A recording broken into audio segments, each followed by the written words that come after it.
زمین کی کوئی مخلوق زندہ نہیں رہ سکتی۔ اس طرح حضور صلی اللہ علیہ وسلم کو جو علم و ہدایت دیا ہے، اس علم کے بغیر دنیا کا کوئی طبقہ بھی کامیاب نہیں ہو سکتا، نہ تاجروں کا، نہ حاکموں کا، نہ مالداروں کا، نہ زمینداروں کا، نہ کوئی طبقہ اس کے بغیر کامیاب نہیں ہو۔ اس سے سب کامیاب ہو جائیں گے، جیسے پانی سے سب زندہ رہیں گے، اس طرح اس سے سب کامیاب ہو جائیں گے۔ یہ مثال دی ہے سمجھانے کے لیے ہم کو۔ مثل ما بعثني الله من العلم والهدى كمثل غيث، کہ جو علم و ہدایت کا پروردگار نے مجھ کو بھیجا ہے وہ ایسا ہے جیسے آسمان سے برسنے والا پانی۔ پانی کے بغیر حیات نہیں ہے، ایسے اس کے بغیر نجات نہیں ہے۔ اس لیے اس علم کو اپنی ذات پر چلانا، دوسروں کی ذاتوں میں لانا یہ حق ہے، اسی لیے یہ دیا گیا ہے۔ اگر دوسروں میں طلب نہیں ہے تو کہ ان میں طلب پیدا کراؤ۔ کیا پیدا کراؤ؟ دعوت طلب پیدا کرانے کے لیے ہے۔ کس کے لیے؟ کہ دعوت ایسی تو کہ لوگوں میں طلب پیدا کرو۔ تو نبیوں کو اللہ مبشر منذر بنا کر دیتے ہیں۔ کیسے دیتے ہیں؟ مبشر، بشارتیں سناؤ تاکہ لوگوں کو شوق پیدا ہو، اور انذار منذر یعنی انجام سے ڈراؤ کہ برا انجام ہوگا، تاکہ لوگ اپنے انجام سے ڈر کر کے صحیح چلے۔ یہ نبیوں کو اسلوب ہے، بشارتیں سناؤ، فضیلتیں سناؤ، وعدہ وعیدیں بتاؤ، تاکہ لوگ اپنی راہ سیدھی بنائیں۔ اس دعوت میں یہ علم چلے گا، فضائل کا علم، جسے لوگوں میں طریقے بہت طریقے۔ اس لیے میرے دوستو، علم کو دعوت سے جوڑنا اور علم کو اپنے عمل سے جوڑنا، یہ اس کی غرض ہے۔ سمجھ میں آئی بات؟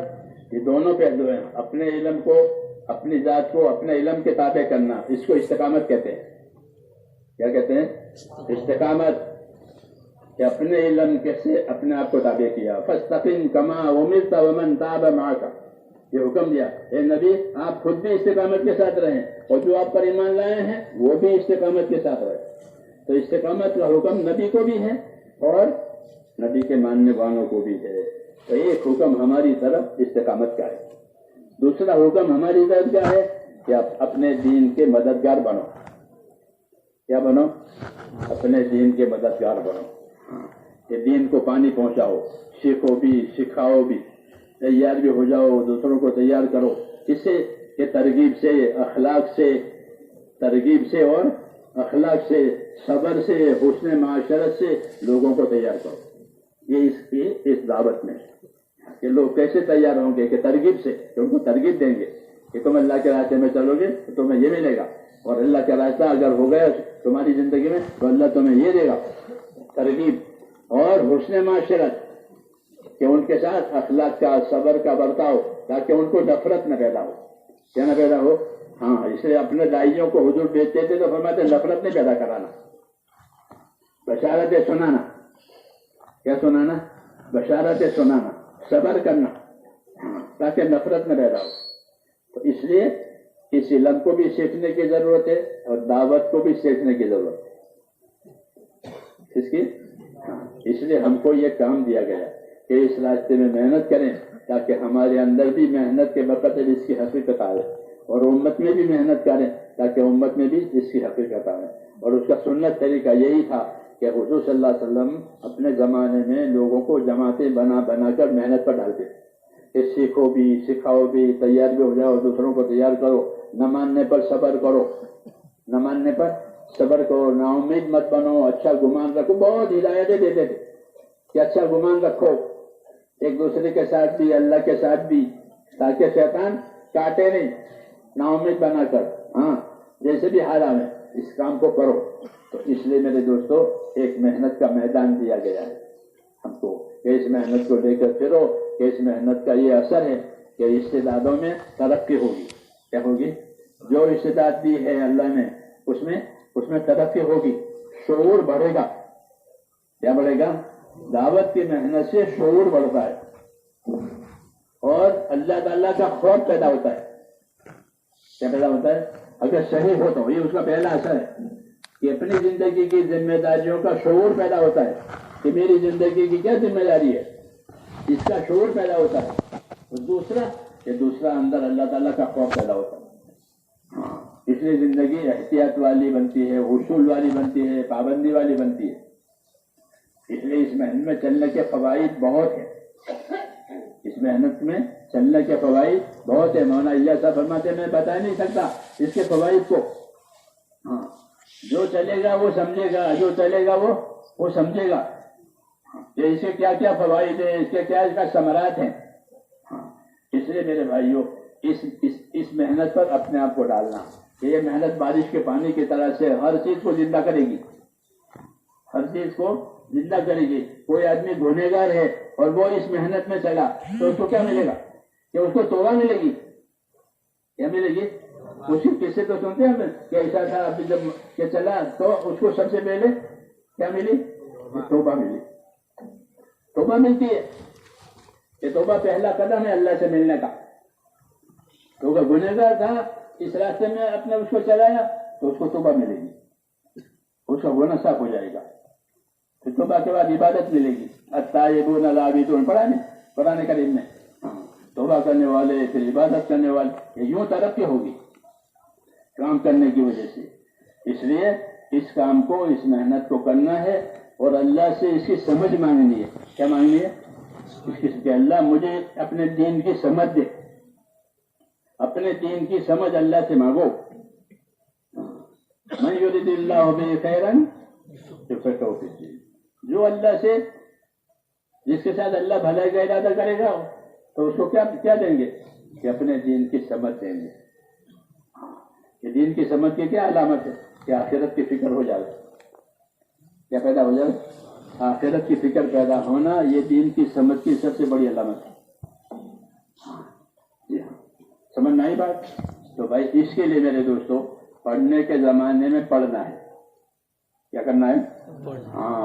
اور خوب پڑھنا ہے، محنت سے پڑھنا ہے، سرسری طور پر نہیں، تاکہ علم ظن بن جائے، علم خیال نہ بن جائے. خوب پڑھنا ہے.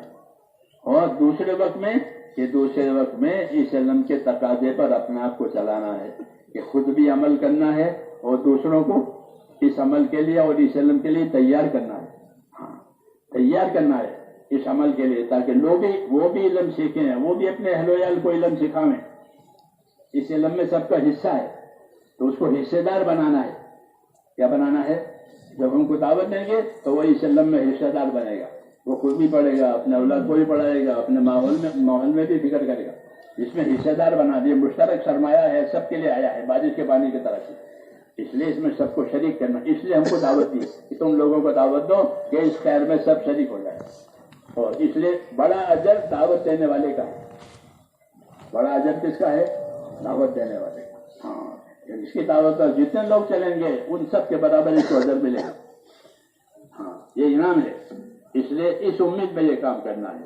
اس لیے جو وقت پڑھنے کا ہے وہ پڑھنے کے لیے، دوسرا وقت اس پر عمل کرنے کے لیے اس راستے میں اپنے آپ کو چلانا ہے. تو علم پر عمل کی راہیں کھلے گی. سمجھ میں آتا ہے؟ یہ بڑا فائدہ ہے کہ اپنے علم پر عمل کی راہیں کھلتی ہے، دوسروں کو علم دینے کی راہیں ملتی ہے.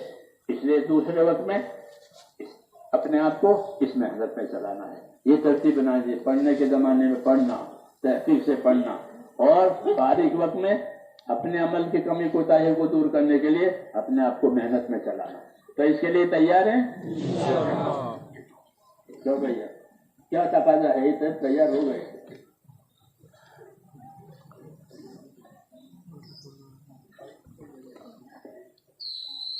اب یہ تقاضے رکھیں گے. ہمارے ہاں تو ہاتھ اٹھانا کافی نہیں ہے، قدم اٹھانا ضروری ہے. پہلے تو یہ ہے کہ ساری چھٹیوں کو اللہ کے راستے میں، ساری چھٹیاں اللہ کے راستے میں. اچھا دوسرا تقاضا ہے کہ چھٹیوں میں چلا اللہ کے راستے. السلام علیکم ورحمۃ اللہ وبرکاتہ. تبلیغی جماعت کے تمام مقابرین کے بیانات کو حاصل کرنے کے لیے ہمارے یوٹیوب اور فیس بک پیج کو جوائن کریں. تبلیغی بیانات آفیشیل آن یوٹیوب فیس بک. جزاکم اس کے اللہ فوت تعالی. ہونے سے کوئی پچھتاوا بھی نہیں ہوگا اور حاصل ہونے سے کوئی خوشی بھی نہیں ہوگی، کیونکہ صورت علم ہے. جیسے آدمی آئینے میں صورت دیکھ لے تو دیکھے تو بھی کیا، نہ دیکھے تو بھی کیا. صورت ہے نظر آئی، عمل کی صورت نہیں بلکہ عمل کی حقیقت، کہ عمل کی حقیقت اس کی فضیلت جاننے سے ملی کہ اللہ تعالیٰ مجھ کو اس پر یہ دینے والے ہیں. پھر اگر فوت ہو گیا تو اس کو قلق ہوگا، افسوس ہوگا کہ یہ میرے ہاتھ سے نکل گئی، یہ بھی میرے ہاتھ سے بہت رغبت کی وجہ سے. تو رغبت پیدا کرانے کے لیے اللہ تعالیٰ نے فضائل کا علم دیا ہے، اور عمل کو صحیح طریقے سے ادا کرنے کے لیے طریقوں کا علم دیا ہے. اس کا علم دیا، طریقوں کا علم، طریقوں کا علم، ایک فضیلت کا علم، ایک طریقوں کا علم. طریقوں کے علم کو شریعت کہتے ہیں. کیا کہتے ہیں؟ کہ یہ شریعت ہے، یہ طریقہ ہے. شرائع طریقوں کو کہتے ہیں. ہم کو طریقوں کا علم دیا ہے، اس طریقے پر عمل کرنے کی وجہ سے فضیلت ملے گی. جو طریقے پر عمل نہیں کرے گا اس کو فضیلت نہیں ملے گی. وہ عمل ہی صحیح نہیں ہے، فضیلت کیسے ملے گی؟ جیسے نماز کو بگاڑ کر پڑھی تو وہ نماز اس کے منہ پر ماری جائے گی. زکوٰۃ میں حرام مال آیا کہ حرام مال سے زکوٰۃ ادا نہیں ہوگی، وہ وبال ہے. کیوں؟ طریقہ صحیح نہیں ہے. تو طریقہ صحیح نہیں ہوتا تو عمل صحیح نہیں ہوتا. اس لیے طریقوں کا علم دیا، فضیلتوں کا علم دیا. اور آگے کیا کہ یہ سارا کا سارا بطور امانت کے دیا ہے. کس کے دیا ہے؟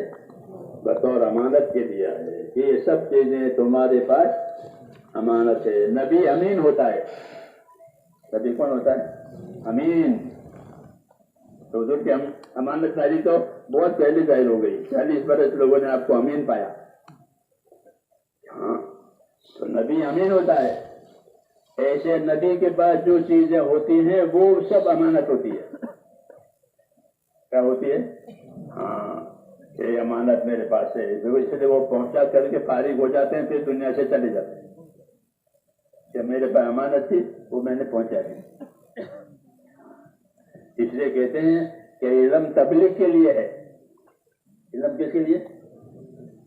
علم کس کے لیے؟ تبلیغ کے لیے. مال تجارت کے لیے، زمین زراعت کے لیے، زمین زراعت کے لیے. تو علم کس کے لیے؟ علم تبلیغ کے لیے. یہ اس کی غایت ہے. اب اپنے ذات کو بھی تبلیغ کرو. کیا کرو؟ اپنی ذات کو تبلیغ کرو. سب سے پہلے اپنی ذات کو بھول کر تبلیغ کرنے والا ہے تو ملامت کی ہے. اتعبدون الناس بالبر وتنسون انفسکم، یہ ملامت کی ہے. ان کو سمجھ میں نہیں کہ لوگوں کو علم کے وعدے کرتے ہو اور اپنے آپ کو بھول جاتے ہو. اتنی بھی بات نہیں سمجھتے تو ملامت ہوئی کہ اپنے آپ کو تو بھول گئے، دوسروں کو تبلیغ کی. تو پہلے تبلیغ کس کو کرنی ہے؟ کس دلیل سے؟ اس دلیل سے کہ یا ایھا الذین آمنوا قوا انفسکم واہلیکم نارا. اے ایمان والو، اپنے آپ کو دوزخ سے بچاؤ. یہ پہلی بات. پہلی بات کوئی نہیں ہوئی. میں آپ کے سامنے مذاکرہ کرتا ہوں تبلیغ کی بات، کیونکہ میری جماعت ہے یہ. ہاں، یہ میری جماعت ہے. تو جماعت سے آپ مذاکرہ کرتے ہیں، لے جاتے تو اونچ نیچ بتاتے ہیں. یہ میری جماعت ہے، اس لیے ہم اسے کھل کے مذاکرہ کریں گے. کھل کے. جی ہاں، جنتی بسیت ہے. کیوں؟ ہماری جماعت ہے. ہم بھی طالب علم ہے. ہم بھی طالب علم ہے.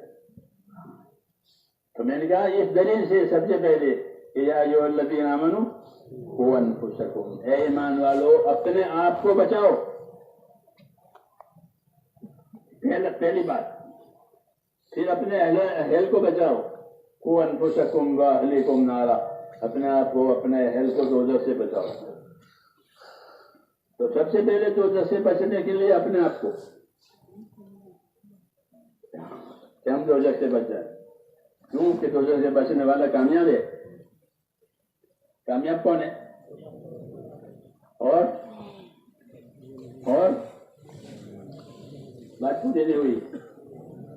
فمن زحزح عن النار وادخل الجنة فقد فاز. یہ پورا ہوا. خالی بچاؤ نہیں ہے، خالی بچاؤ نہیں ہے، بلکہ بچ بھی گیا اور جنت میں چلا، وہ ہوا کامیاب. تو دوزخ سے بچنے کر جنت میں جانے والا کامیاب ہے. تو یہاں حکم ہوا اپنے آپ کو دوزخ سے بچاؤ. تو حضرت علی آیت کی تفسیر یہ کرتے تھے کہ قوا انفسکم کا مطلب یہ ہے کہ اپنے آپ کو دوزخ سے بچاؤ، یعنی اپنے آپ کو دین سکھاؤ. کیا سکھاؤ؟ کہ دین سیکھو اور اپنے اہل و عیال کو متعلقین کو دین سکھاؤ کہ یہ دوزخ سے بچنے کا راستہ ہے. یہ اسلام کی غایت ہو گئی. کیا ہو گئی؟ اسلام کی غایت کہ اپنے آپ کو بھی دوزخ سے بچانا ہے اور دوسروں کو بھی دوزخ سے بچانا ہے. اس کے لیے اللہ تعالیٰ نے یہ علم ہم کو دیا ہے کہ خود بھی دوزخ سے بچو، دوسروں کو بھی دوزخ سے بچاؤ. اپنے آپ کو تو دوزخ سے بچانا ضروری ہے، اس لیے کہ اگر یہ اپنے آپ کو نہیں بچائے گا تو اس کو اور کوئی نہیں بچا سکتا. لا تزر وازرۃ وزر اخرى، کوئی کسی کا بوجھ نہیں اٹھائے گا. ہاں کہ اس کو مت بھیجو، میں جو مجھے بھیج دو دوزخ میں، ایسا ہے نہیں ہوگا ایسا. ہاں کوئی دوسرے کا بوجھ نہیں اٹھا سکتا، ہر ایک اپنا بوجھ اٹھائے گا. تو ہم یحملون اوزارهم علی ظہورہم، یہ اپنا بوجھ اپنے اپنے پیٹوں پر اٹھائیں گے، کوئی دوسرا نہیں اٹھائے گا. یہ بتایا. تو اپنے آپ کو بچانا یہ پہلی ذمہ داری کہ اپنے آپ کو پابند کرنا. جسے مولانا الیاس صاحب فرماتے تھے کہ چوری کرنا، جھوٹ بولنا یہ عامیوں کا گناہ ہے. علم کا اور عالم کا گناہ کیا؟ عالم کا گناہ یہ کہ اپنے علم پر عمل نہ کرے. یہ اس کا گناہ، یہ اس کا گناہ کہ یہ اپنے علم پر عمل نہیں کرتا. اس لیے میرے دوستوں اس علم کی غایت یہ ہے کہ اپنے آپ کو دوزخ سے بچانا ہے. اور جس طرح اپنے آپ کو دوزخ سے بچاؤ، یہ علم بطور امانت کے دیا گیا ہے. اس خیر میں دوسروں کا حق ہے، وہ اس کو ادا کرو. اس لیے میں نے کہا کہ علم تبلیغ کے لیے ہے.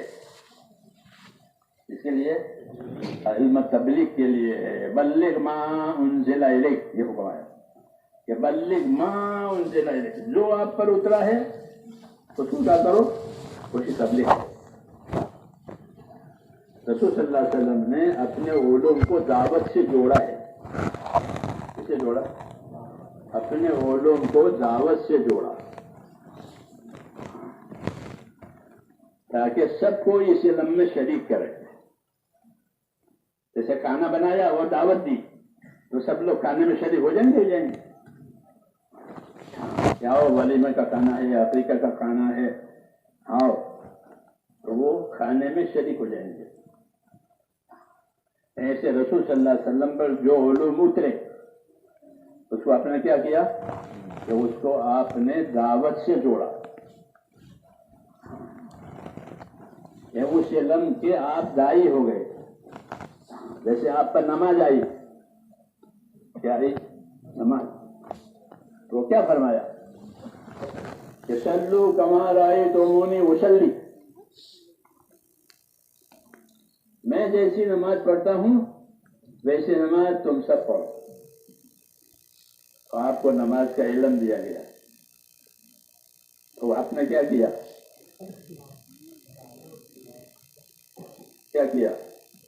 کہ اس نماز کی دعوت دی، خود بھی پڑھی، اور جیسے جیسے حکم آیا نماز کے کام کو آگے بڑھایا. اذان نہیں تھی تو اذان ہوئی، پہلے اذان نہیں تھی پھر اذان ہوئی، جماعت سے نمازیں پڑھی گئی اور اس کو پڑھایا آگے. تو جو علم آپ پر اترا ہے وہ چونکہ امانت تھی، اس لیے اس امانت کو لوگوں تک پہنچنے کے لیے دعوت کا راستہ اختیار کیا. اس لیے میں نے یہ بات آپ حضرات سے عرض کی کہ آپ صلی اللہ علیہ وسلم کے علوم دعوت سے جڑے ہوئے ہیں. اس سے ہاں جب دعوت ہوگی تو پہنچیں گے، نہیں دعوت نہیں ہوگی تو کیسے پہنچیں گے؟ میں نے کہا کھانا بنایا اور دعوت تو کسی کو دی تو کون آئے گا کھانا کھانے کے لیے؟ کوئی نہیں آئے گا. کیوں؟ کہ دعوت ہی نہیں ہے. دعوت دی سب کو کہ اللہ تعالیٰ نے مجھے ایک بیش قیمت چیز دی ہے، اس میں میرا ساتھ دو. من ینصرنی من یاوینی حتی ابلغ رسالۃ ربی ولہ الجنہ. مکے کے بازار میں پھر کر کے یہ بات فرمائی. کون میرا ساتھ دے رہا ہے، کون میری مدد کر رہا ہے تاکہ میں اپنا کام کروں اور اللہ اس کو جنت دے. سمجھ نہیں رہا ہے؟ تو جو علوم حضور صلی اللہ علیہ وسلم کو دیے گئے ہیں، آپ نے اس کو کس کے ساتھ جوڑا؟ دعوت کے ساتھ. توحید کا علم آپ کو دیا گیا تو آپ نے توحید کی دعوت دی. پہلی بات یہ کہ فَعْلَمْ أَنَّهُ لَا إِلَهَ إِلَّا اللَّهُ، یہ توحید کا علم اللہ دے. اے نبی جان لو کہ لا الہ الا اللہ. تو توحید کا علم آپ کو ملا. تو توحید کا علم ملا تو توحید کی دعوت دی. یا ایھا الناس قولوا لا الہ الا اللہ. تو آپ کے علوم دعوت سے جڑے ہوئے ہیں. ہمیں بھی یہی کرنا ہے کہ ہمارے علوم کس سے جڑے؟ کہ دعوت سے جڑے. اور دعوت بھی نبیوں والی. کون سی والی؟ دنیا میں بہت دعوتیں ہیں. دنیا میں بہت دعوتیں ہیں. شیطان بھی دائی ہے. شیطان دائی ہے نہیں. کہاں کے لیے؟ دوزخ کے لیے. وہ دوزخ کا دائی ہے. انما یدعو حزبہ لیکونوا من اصحاب السعیر. شیطان اپنی دعوت چلا رہا ہے تاکہ اپنی پارٹی بنائے دوزخ کے لیے. ہاں، تو شیطان بھی دائی ہے. اس کی دعوت ہے. وہ سب کو لے کر کہاں جائے گا؟ دوزخ میں جائے گا. سب کو لے کر جائے گا. اللہ نے فیصلہ کیا کہ جو تیرے ساتھ جائے گا وہ دوزخ میں جائے گا، جو تیرے ساتھ جائے گا وہ میں اسے دوزخ کو بھروں گا. تو وہ اپنی جماعت بنا رہا ہے، اپنی دعوت دے رہا ہے دوزخ میں لے جانے کے لیے. اور نبی کی دعوت کہ نبی کی دعوت سب کو جنت میں لے جانے کے لیے کہ اللہ نے جنت تیار کر کے مجھ کو بھیجا ہے. حدیثوں میں ہے نا، جنت تیار کر کے مجھے بھیجا ہے کہ جاؤ لوگوں کو بلاؤ تاکہ لوگ میری جنت میں آئیں. جو میری مانے گا وہ جنت میں جائے گا، جو میری نہیں مانے گا وہ تو دیکھو. یہ دلیل ہے اس بات کی کہ آپ کے علوم اپنی دعوت سے جڑے ہوئے ہیں. کہ اس میں سب شریک ہیں. تم بھی آؤ، تم بھی آؤ، تم بھی آؤ. اپنے پرائے سب کو، تمام بنی آدم کے لیے دعوت ہے.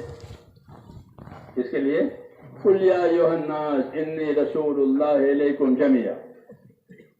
اے لوگوں، میں تمام لوگوں کے لیے اللہ کا بھیجا ہوا نبی ہوں تاکہ تم کو جنت کا راستہ بتا کر جنت میں لے جاؤ. تو آپ نے اپنے علوم کو کس سے جوڑا؟ دعوت سے جوڑا.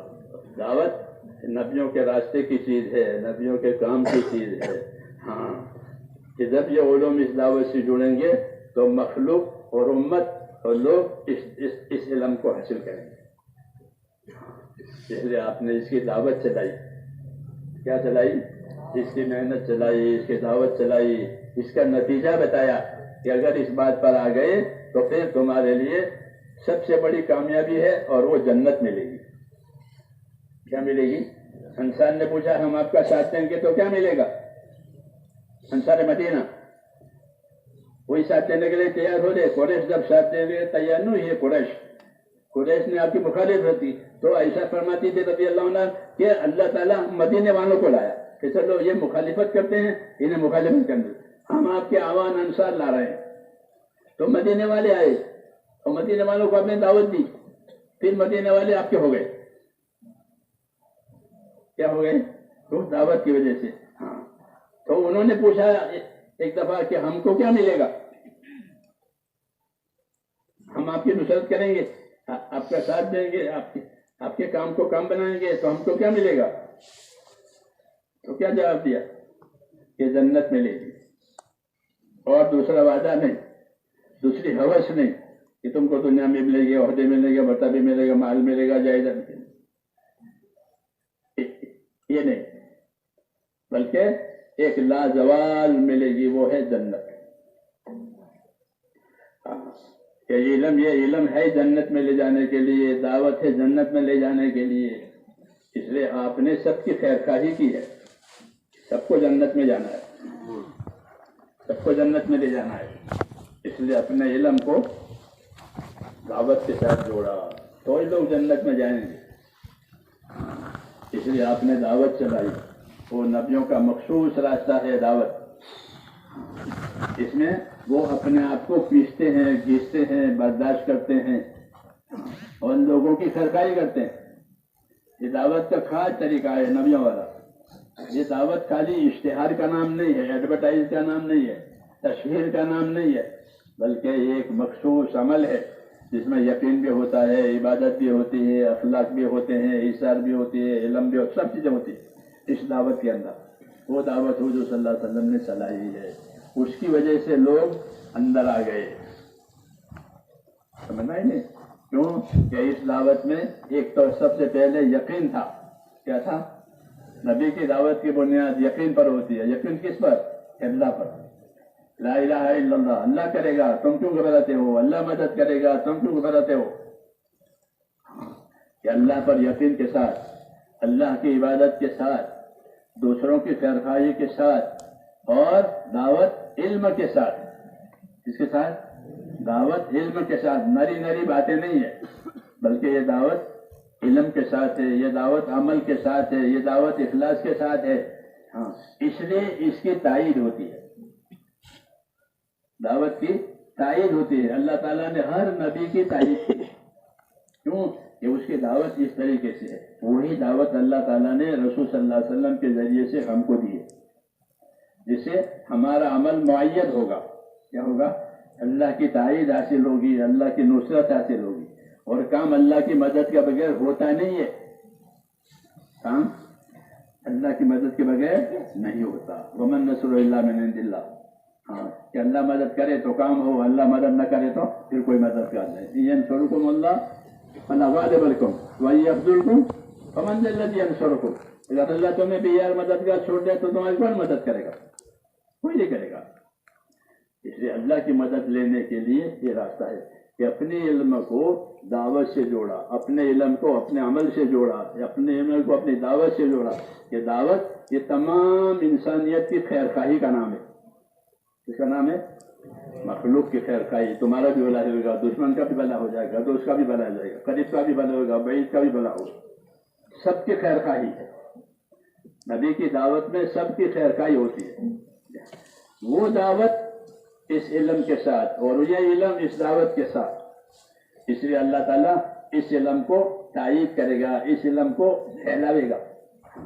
چنانچہ لوگوں میں اس کی طلب آتی ہے، لوگ سیکھتے ہیں، اپنے اولاد کو سکھاتے ہیں کہ لوگوں میں طلب آئی اس دعوت کے ذریعے سے کہ وہ نبیوں والی دعوت ہے، کہ وہ اللہ کے لیے ہے، اخلاص کے ساتھ ہے، لوگوں کی ہمدردی کے لیے ہے، اور کوئی غرض نہیں۔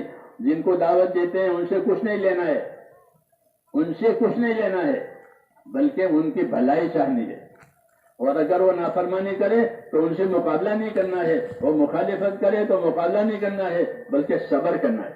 نبیوں کی دعوت نہیں ہوتا ہے کہ لوگوں نے مخالفت کی تو نبیوں نے مخالفت نہیں کی، لوگوں نے دشمنی کی تو نبیوں نے دشمنی نہیں کی، تو کیا کیا کہ صبر کیا۔ کیا کیا؟ صبر کیا۔ ان کے علوم میں ہے کہ صبر کا بدلہ بے نہایت ہے۔ نبیوں کے علوم میں ہے کہ صبر کا بدلہ کہ بے نہایت، بہت بڑا بدلہ۔ انما یوفی الصابرون اجرهم بغیر حساب، صابرین کو بے حساب بدلہ ملے گا، اس لیے وہ مخالفت میں صبر کرتے ہیں۔ اس لیے اس دعوت کو سیکھنے کی بھی ضرورت ہے میرے بھائیوں، اور اس دعوت کو دنیا میں چلانے کی بھی ضرورت ہے۔ کیوں کہ یہ دعوت ایسی ہے جیسے آسمان سے برسنے والا پانی۔ پانی نہیں برسے گا تو کہ زمین کی تمام مخلوق ہلاک ہو جائے گی، ہے نا؟ وجعلنا من الماء كل شيء حي، کہ ہم نے پانی سے ہر چیز کو زندہ کیا ہے، تو پانی نہ ہو تو کوئی چیز زندہ نہیں رہے گی زمین کی۔ حضور صلی اللہ علیہ وسلم نے اپنے علم کی یہی مثال دی ہے کہ جو علم ہدایت اللہ نے مجھے دیا ہے اس کی اہمیت ضرورت ایسی ہے جیسے زمین کی مخلوق کو پانی کی ضرورت. انصاف قائم کروں تو انصاف قائم ہوتا ہے تو حقوق ادا ہوتے ہیں، نہیں تو ظلم ہوتا ہے. انصاف نہ ہوگا تو کیا ہوگا؟ ظلم. انصاف کی ضد ظلم ہے. تو مجھے حکم ہے کہ تمہارے اندر میں انصاف قائم کرو. تو آپ کو جو علم ملا ہے اس سے دنیا میں انصاف قائم ہوگا، حقوق کی ادائیگی ہوگی، اللہ کا حق ہو یا مخلوق کا حق. اسی لیے اس کو پڑھا جاتا ہے کہ ہم اس کو پڑھ کر کیا کریں گے؟ کہ حق ادا کریں گے. اللہ کا ہو، رسول کا ہو، کتاب کا ہو، مخلوق کا ہو. جیسے میں نے کیا کہ جتنے تعلقات اتنے حقوق. یہ میرا سیدھا ہاتھ ہے تو سیدھے ہاتھ کے حقوق الگ ہیں. یہ میرا بایاں ہاتھ ہے تو بایاں ہاتھ کے حقوق الگ ہیں. اسی سے آپ قیاس کر لو کہ جتنے تعلقات اتنے حقوق. اس لیے اصل حقوق کی ادائیگی ہے. اس لیے کہا گیا کہ ہمارے پاس دنیا کی ہر چیز امانت ہے. کیا ہے؟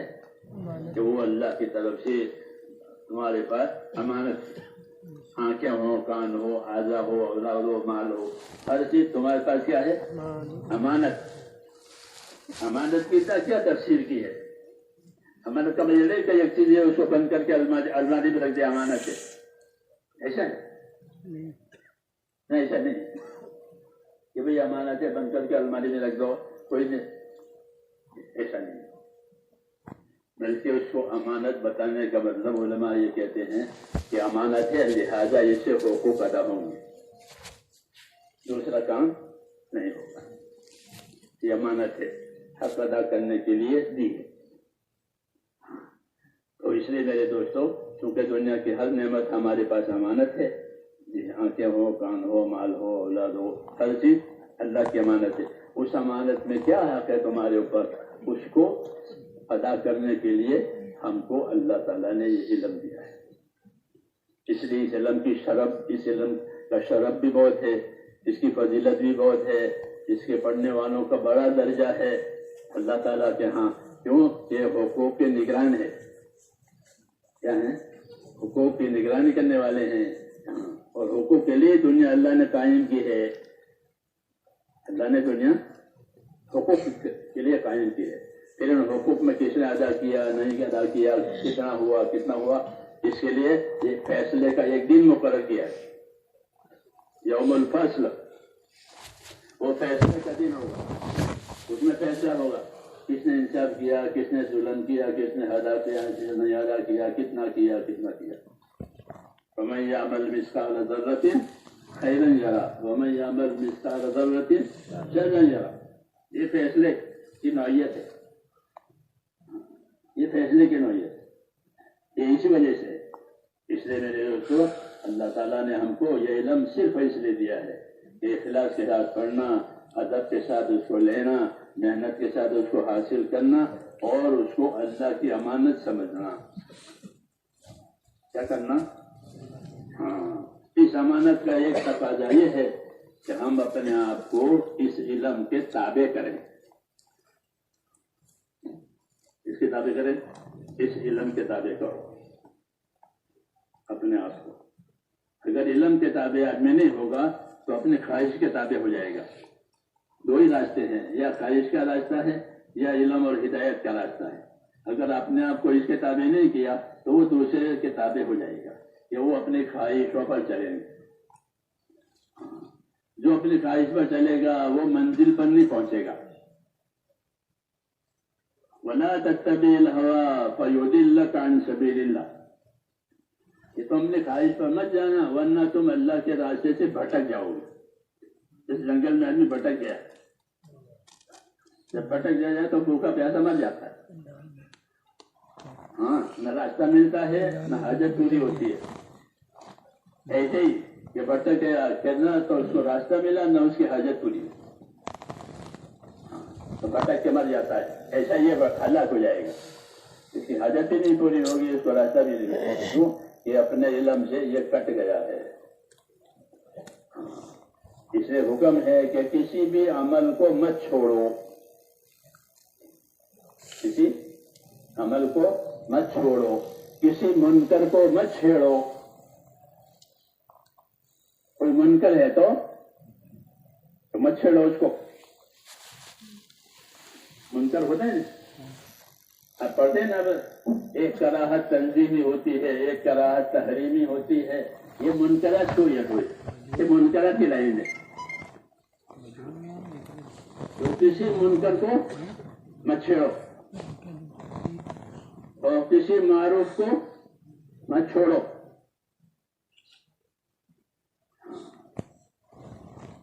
میری بات سمجھ آ رہی ہوں یا تھک گئے بیٹھے؟ یہ اسلام کا تقاضا ہے کہ کسی معروف کو مت چھوڑو اور کسی منکر کو مت چھیڑو, اسے دور رہو.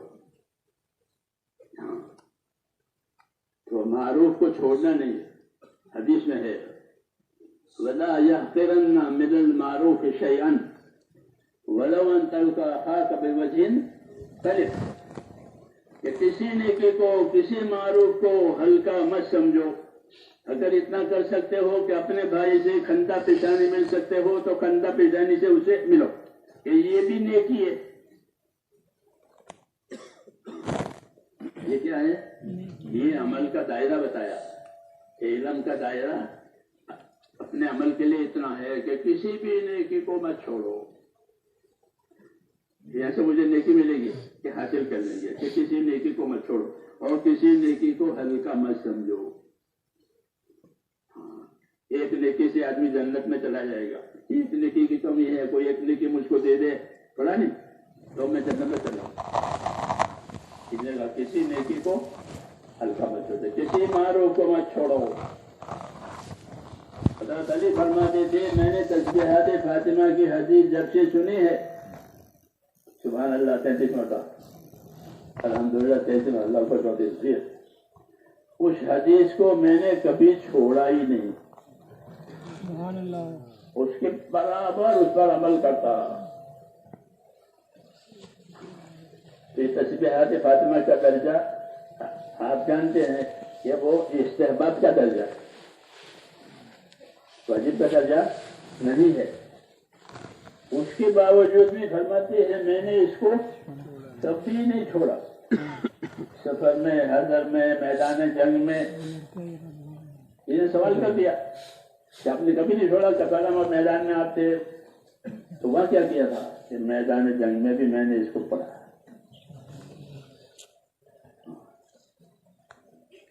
یہ کہ کسی معروف کو, کسی نیکی کو مت چھوڑو اور کسی منکر کو مت چھیڑو. یہ اس کا تقاضا ہے. سمجھ میں آئی بات؟ اس سے کیا ہوگا کہ اس سے اپنی ذات سنور جائے گی.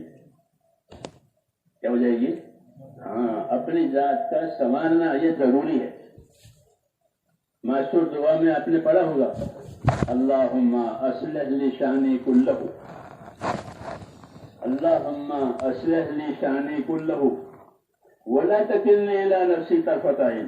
اے اللہ میری شان کو, میری ذات کو ہر طرح سنوار دے اور ذرہ برابر بھی مجھ کو خواہش نفس کے پیچھے نہ جانے دے.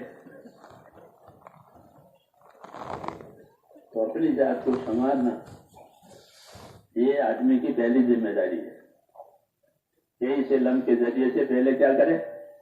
اپنی ذات کو سنوارے, اپنی ذات کو اس کا پابند کرے. سمجھ میں آئی بات؟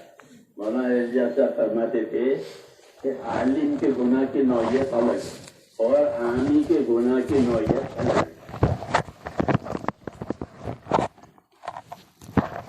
عالم کا کیا گناہ؟ کہ عالم کا گناہ یہ کہ وہ اپنے علم کے تابع اپنے آپ کو نہ کرے. یہ اس کا گناہ, یہ اس کا گناہ کہ اس نے اپنے آپ کو اپنے علم کے تابع نہیں کیا. عامی کا گناہ نماز نہیں پڑھتا, جھوٹ بولتا ہے, یہ عامی کا گناہ. اس کا یہ گناہ ہے کہ یہ اپنے آپ کو اپنے علم کے تابع نہیں کر رہا. تو اپنے علم کی تابع داری نہ کرنا یہ عالم کا گناہ.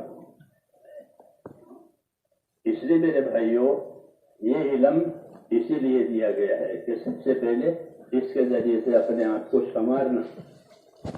کیا کرنا؟ اپنے آپ کو سنوارو.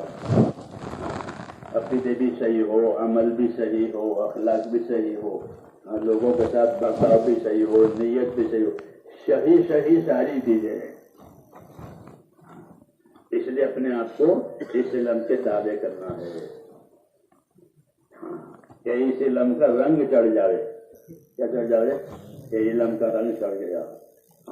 کہ علم کے تابع کیا اپنے آپ کو. کیونکہ جہالت جہنم میں لے جاتی ہے.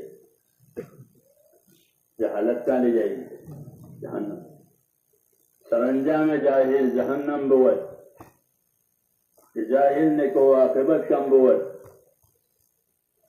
جہالت کہاں لے جائے گی؟ کہ جہالت جہنم میں لے جائے گی. اس کو خبر ہی نہیں ہے کہ اللہ کا کیا حق ہے، جاہل ہے. اس کو خبر نہیں اپنی ذات کا کیا حق ہے، جاہل ہے. اس کو خبر نہیں کہ ان لوگ دنیا والوں کا کیا ہم پر حق ہے، یہ جاہل ہے. تو جہالت کہاں لے جائے گی؟ یہ جہالت جہنم میں لے جائے گی. جیسے اندھا گڑھے میں گر جائے گا. اندھا گڑھے میں گر نہ بینا ہے تو گڑھے میں گرے گا. اس کے لیے حفاظت کا سامان نہیں ہے، بینائی نہیں ہے. ایسے یہ جہالت آدمی کو جہنم میں لے جاتی ہے. تو جہالت بھی جہنم میں لے جاتی ہے. اور اپنے علم پر عمل نہ کرے تو وہ بھی وہی جہالت کا راستہ ہے. علم پر عمل نہیں کیا تو اس نے جہالت کے راستے پر اپنے آپ کو چلایا تو اس کا انجام اس سے بھی برا ہوگا. اس لیے اس علم کا ایک تقاضا یہ ہے کہ اپنے آپ کو اس علم کے تابع کرے، اس علم پر عمل کرے. عقائد میں بھی، اعمال میں بھی، اخلاق میں بھی، لین دین میں بھی، رہن سہن میں بھی، سب میں ہماری زندگی علم پر گزرے. اس پر گزرے، علم پر گزرے. اس کے بارے میں یہ علم ہے، اس کے بارے میں یہ علم ہے، اس کے بارے میں یہ علم ہے. ہر شعبے کا علم دیا گیا. ہر شعبے کا علم دیا گیا. حضرت فرماتے تھے ہم کو ہر شعبے کے فضائل دیے، ہر شعبے کے مسائل دیے. ہر شعبے کے فضائل، ہر شعبے کے مسائل. نماز کے فضائل، نماز کے مسائل. تجارت کے فضائل، تجارت کے مسائل. نکاح کے فضائل، نکاح کے مسائل. یہ کیا ہے کہ علم دیا ہے. کیا دیا؟ علم دیا. اس لیے اس علم کو حاصل کرنا ہے. اس کی فضیلتوں کو بھی دیکھنا ہے کہ ہمیں اس کی کیا فضیلت، ہم کو اس کے کرنے سے کیا ملے گا. صحابہ پوچھتے تھے ماذا لنا یا رسول اللہ اذا عملنا، جب ہم اس پر عمل کریں ہم کو کیا ملے گا. یہ دنیا ہے حاصل کرنے کی چیز کہ ہم اس پر عمل کریں گے، ہم یہ تقاضا پورا کریں گے تو ہم کو کیا ملے گا. تاجر تجارت میں کہ مجھے اس میں کیا نفع ملے گا تو وہ سودا کرتا ہے، نہیں تو نہیں کرتا. اگر اس کا نفع نہیں ملتا تو وہ گاہک سے معاملہ نہیں کرتا کہ میں اتنے میں نہیں دے سکتا، ٹال دیتا ہے بات. ایسے ہی کہ ہم کو اس پر کیا ملے گا اس کا دھیان ضروری ہے تاکہ اس علم پر عمل کرنے کی رغبت پیدا ہو. اس لیے نبیوں کو فضائل کا علم دیا. کس کا دیا؟ فضائل کا علم دیا. فضائل کا علم قیاسی نہیں ہے. فضائل کا علم قیاسی نہیں ہے بلکہ القائی ہے. کیا ہے؟ تو اوپر سے دیا گیا کہ فضائل میں قیاس نہیں ہو سکتا بلکہ فضائل اوپر سے دیے گئے ہیں کہ اس علم پر یہ ملے گا، اس علم پر یہ ملے گا. ایک دعا بازار میں پڑھنے کی ہے تو بازار میں کوئی دعا پڑھے گا تو 10 لاکھ نیکی ملے گی. تو اگر قیاس کرے گا کہ سب بازار میں 10 لاکھ ملتے میں مسجد میں پڑھوں گا تو کتنے ملے گی؟ یہ نہیں